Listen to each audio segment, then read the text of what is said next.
Taller de Ciudadanía hoy con Carlos Hernández de Miguel para seguir cumpliendo con nuestro deber de memoria. Acaba de publicarse en Ediciones B este libro. Los campos de concentración de Franco, sometimiento, torturas y muerte tras las alambradas. Fruto de un largo trabajo de búsqueda y documentación precisa. Bienvenido, muchísimas gracias por aceptar nuestra invitación, Carlos. Gracias a ti, Salvador. Empecemos por lo evidente, ¿no? ¿Cómo se te ocurre hacer un libro sobre esto? Pues la verdad es que fue por mi anterior trabajo. Mi anterior investigación se centró en los españoles que habían acabado en los campos de concentración nazis, entre las alambradas de Hitler, y fueron ellos mismos, algunos de los supervivientes, también sus familiares, los que me dijeron: Carlos, está muy bien que investigues esto, es necesario, pero quizás esto es un poquito más conocido. Tienes que investigar los campos de concentración que también hubo en España y que prácticamente nadie en la sociedad española los conoce. Ese tiene que ser tu nuevo proyecto. Y la verdad es que acepté el reto sin saber las enormes dimensiones que tenía y las proporciones de ese sistema de campos de concentración franquistas. Porque ¿cuántos campos de concentración existieron durante la guerra y después de la guerra, ¿no? Porque ya desde la guerra, me parece, no estoy seguro porque lo he leído, ¿no? Pero ya empezaron, ¿no? Sí, exactamente. Desde apenas 24 horas después del golpe de Estado contra la República ya se abre el primer campo de concentración en la Alcazaba de Celuán, que estaba en el antiguo protectorado de Marruecos, y a partir de ahí se crea una extensísima red de recintos concentracionarios, llegando a haber más de 300. Yo los he agrupado en 296, pero realmente son más de 300 porque en algunas ciudades había 4 o 5 campos que yo por facilitar un poco la lectura y también la comprensión de cómo fue aquello, los he unido en uno solo. Pero cerca de 300 campos en todas las provincias españolas y en todos con unas características muy similares de dureza de vida en los prisioneros. ¿Cómo eran esas características? ¿Cómo se vivía en un campo de concentración? Primero, ¿quiénes estaban ahí?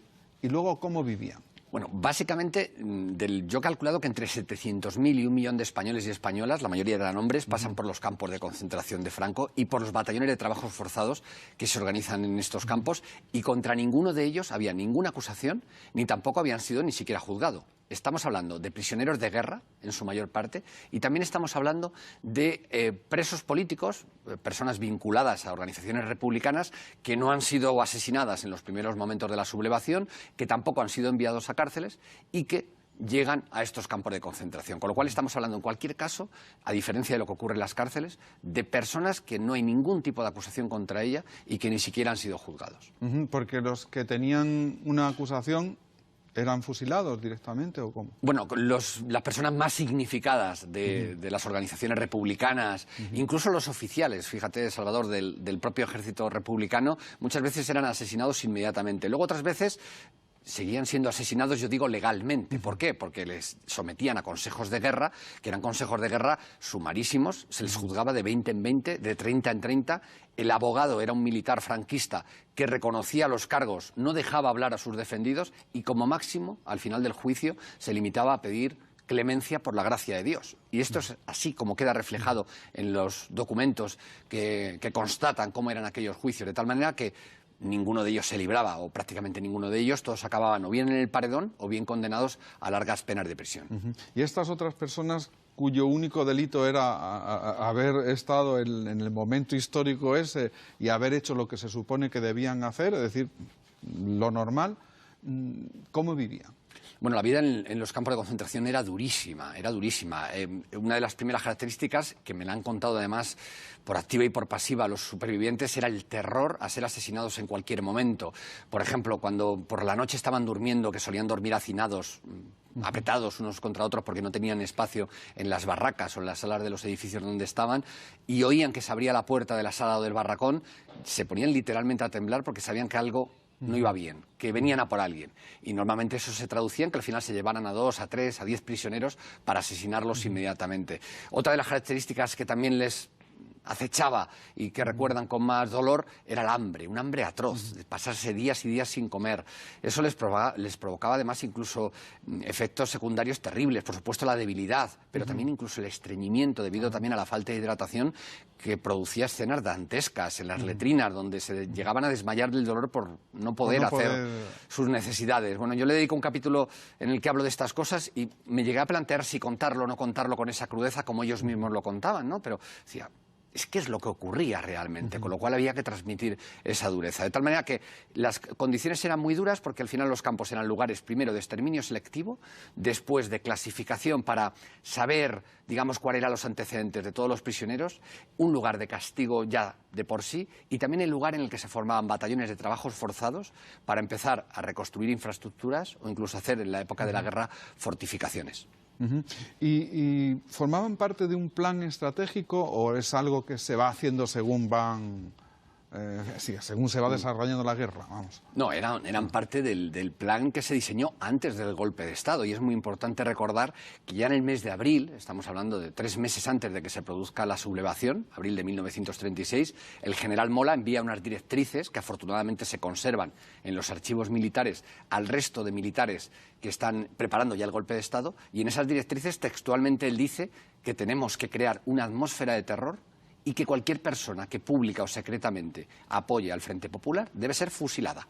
Esa es la estrategia y está diseñada desde antes de que se produzca la sublevación, cuando además, no lo olvidemos, esos golpistas que estaban preparando la sublevación no sabían que se iba a enquistar, que iban a tener problemas y que se iba a provocar una guerra. Ellos creían que en unos pocos días iban a hacerse con el control de toda España, y a partir de ahí la estrategia era esa, terror y fusilamientos, con lo cual los campos de concentración por eso nacen 24 horas después de la propia sublevación y se empiezan a extender. Es verdad que luego ya de una forma un tanto caótica, porque cuando ya se produce la guerra no se lo esperaban los militares rebeldes y tienen que ir improvisando ese sistema, pero respondía a un patrón y a un objetivo claro de exterminio y también de reeducación, entre comillas, de aquellos prisioneros menos significados, menos vinculados, digamos, a las organizaciones republicanas, pero que eran sometidos a todo tipo de maltrato psicológico para debilitar su resistencia intelectual, y a partir de ahí sometidos a charlas patrióticas, misas obligatorias,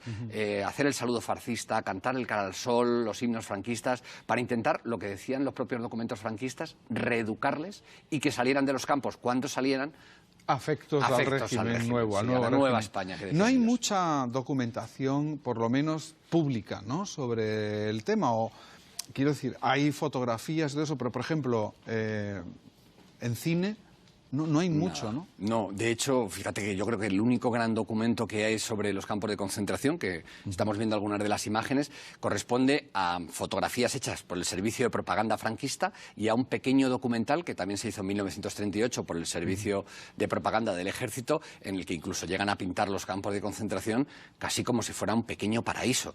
Pero no se ha hecho nada de ficción, no se ha trasladado, estamos hartos de ver películas sobre la Segunda Guerra Mundial, sobre los prisioneros que hubo pues en Auschwitz o en Mauthausen o en otros lugares, y sin embargo no se ha hecho nada para que la ciudadanía española conozca la realidad de lo que se sufrió en estos casi 300 campos de concentración franquistas. ¿Y cómo evolucionaron? Porque supongo que a lo largo de, sobre todo, después de la guerra, ¿no?, desde 1941 o 1940 a 1945... ¿no?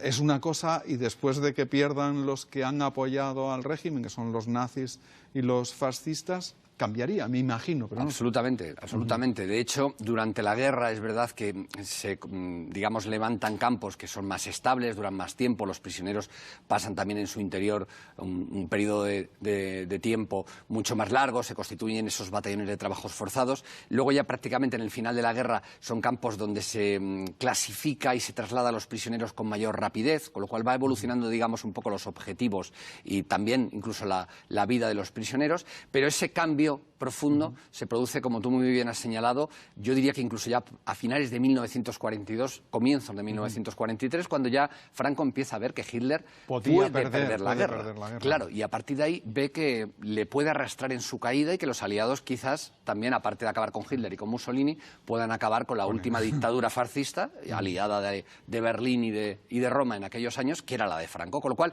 empieza a hacer guiños a los aliados, empieza a intentar de alguna manera dulcificar, de puertas afuera, porque la represión dentro seguía siendo igual de dura, pero de puertas afuera intenta dulcificar la imagen. Y ya el término campo de concentración, especialmente a partir de 1945, cuando acaba la guerra mundial y se abren las puertas de Auschwitz y todo el mundo ve el horror que se vivió allí, empieza a quedar políticamente muy incorrecto, especialmente de puertas afuera. Entonces, De hecho, en 1947 se cierra lo que podemos decir que fue el último campo de concentración oficial, pero lo que hace el régimen es un poco, digamos, reciclarse, ¿no? Y readaptarlo. Abre recintos con condiciones muy similares. Por darte solo un ejemplo, pero me parece muy significativo, en Fuerteventura se abre una colonia agrícola penitenciaria, que no fue la única, destinada exclusivamente a prisioneros homosexuales. Único delito, ser homosexual. Y esa colonia agrícola en la que se produjeron muertes, humillaciones de estas personas por su orientación sexual, malos tratos, no cerró hasta 1966.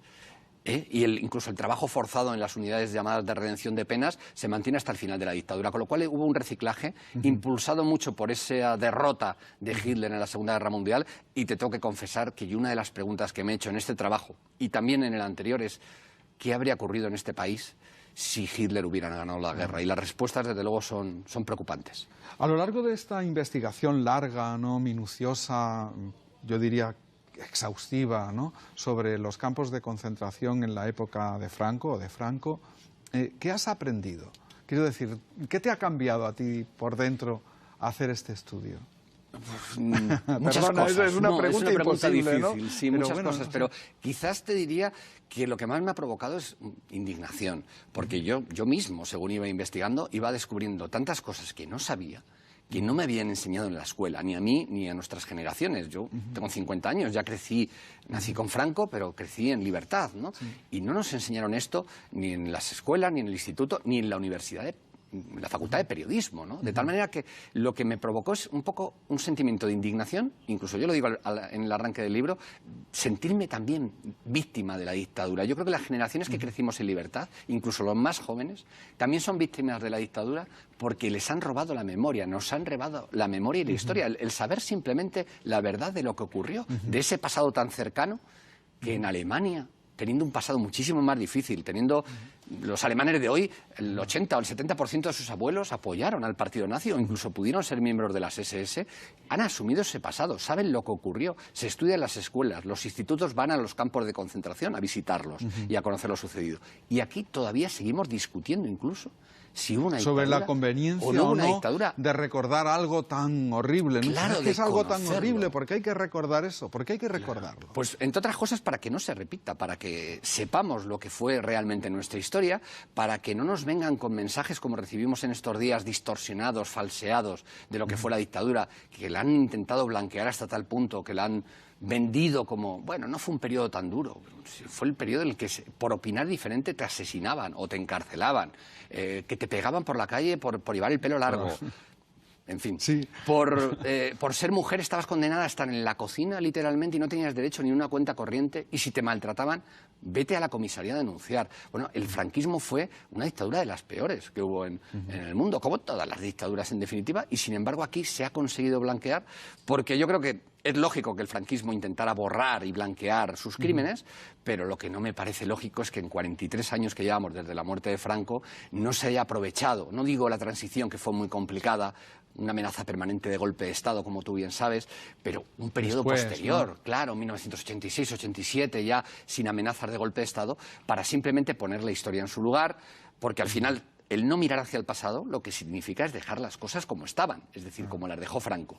Impunidad para los verdugos, mentira histórica absoluta, que todavía hoy se sigue contando. Sí, porque la justicia se había como invertido, ¿no? Quiero decir, los que se rebelaron contra el régimen institucional, digamos, legal, no eran los que juzgaban a los otros. Claro, hubo una criminalización global de todo precisamente del sistema democrático, con sus imperfecciones, que la República tenía muchísimas imperfecciones, como nuestra democracia o cualquier democracia las tiene, ¿no? Y encima en un momento histórico complicado, con una tensión entre fascismo y comunismo, ¿no? Entre los dos extremismos, que también afectó a lo que ocurría aquí, ¿no? Pero era un sistema democrático contra el que se produce una sublevación, además apoyada por Hitler y por Mussolini. Otra cosa que han intentado como borrar, ¿no? de la historia, de tal manera que es tanto impensable el que ese capítulo se haya intentado eliminar de nuestra memoria y, sobre todo, y lo que a mí me parece más preocupante, que no se haya plasmado con claridad en los libros de texto, simplemente para que nuestros hijos conozcan la realidad de